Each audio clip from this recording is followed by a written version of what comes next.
Okay, good morning everyone. Good morning. My name is Sien. Now, before we start, I want to ask a few questions. Can I have a show of hands? Who of you here are business owners? Okay, we have a few. Okay, the second question is, how many of you here are managing a team of 10 or more people? Okay, very good. Now, first little small activity, I would like you to turn to your nearest business owner and then say two things. We'll start with the first one. Say, wow. Wow. Okay. Wow. And then the second one is, please say to them, can I work for you? Can I work for you? I want to carry your bag. Thank you. Now, I want to describe two scenarios. I want to see whether many of you have a similar experience. Okay. Now, the first one is, imagine you are at work after a full 8 hours day. You find you are still stuck in meetings after having done 4 or 5 meetings throughout the day, and you find that your team come to you, ask a lot of questions, a lot of details, asking for approvals, and sometimes you wonder, why is it some very small things they still need to ask you? And why can't they make up their mind and just do it? And it's sort of every single thing they need to ask you for permission. So this is one scenario. Okay, how many of you have this kind of scenario? At the end of a workday, you're wondering, why is it these people, how come no brain? Huh? Okay. Now, another scenario. Okay, imagine you are on holiday. Okay, maybe not China, but let's say in India. Okay. Now, there's an issue comes out at work. One of your VIP customers had a very bad experience, threatens to expose this on Facebook. Okay, so it's a crisis, and then your team doesn't know how to react. This is a VIP customer. Okay, they don't even know whether should they call you or not because you're on holiday, personal time, right? So they don't know how to do, what to do. Eventually they call you, but by then it might be too late. Maybe that VIP customer is just very angry, so they made an announcement on Facebook. They say they are not going to patronize you anymore. Okay? And then you think, why is it these people, they should know how to handle? Why do they still need to wait for me to make a decision? Okay? Why is my team not performing? Okay? Is it okay if I share with you one personal experience here? Okay, so this is, I used to work for a mobile game company. Yeah? How many of you play games on your mobile phones? You know, okay, good. Okay, we still have a few young-minded people. Okay. Now, this my company used to do business outsourcing. We do customer service support for Sega, yeah, the Japanese game company. So we have a team in Philippines who does this.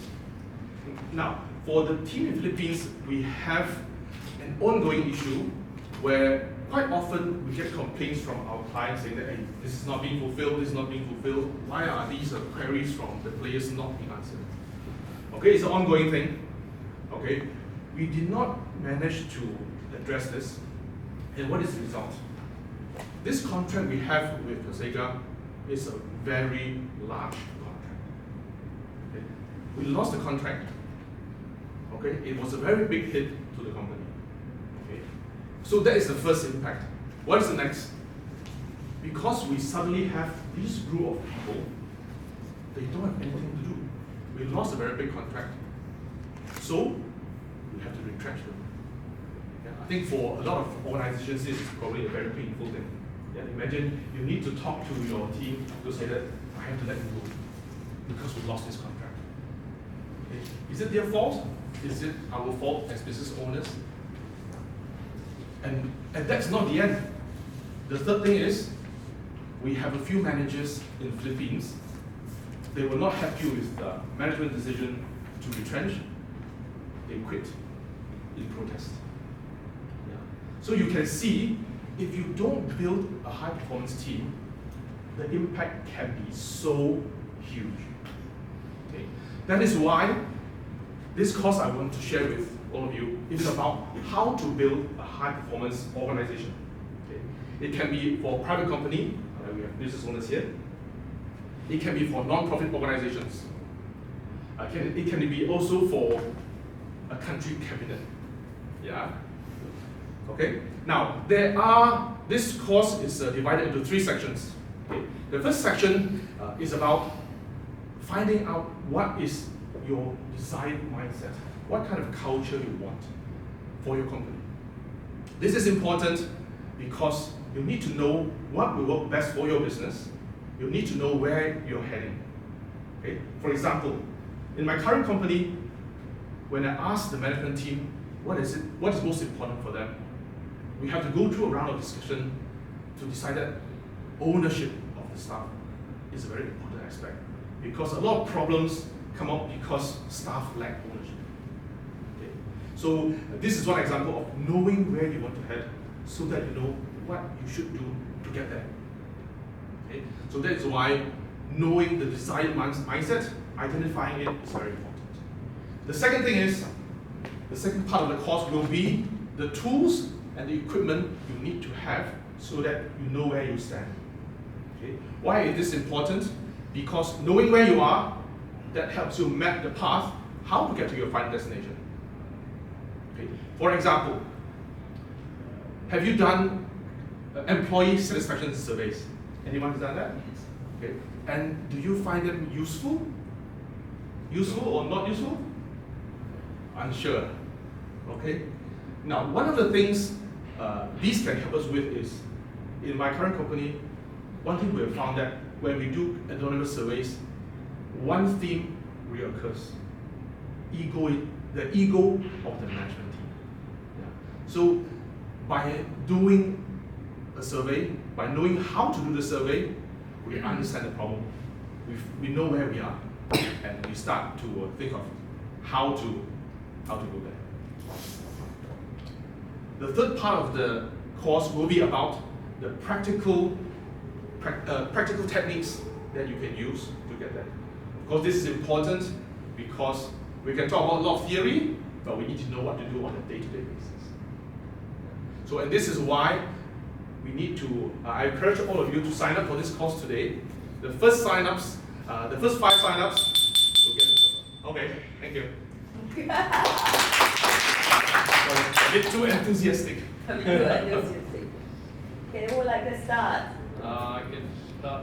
I think your word choice was very good, especially the word imagine. When you said that, I figured my imagination. So it was a very clever choice of words. Suggestion, right?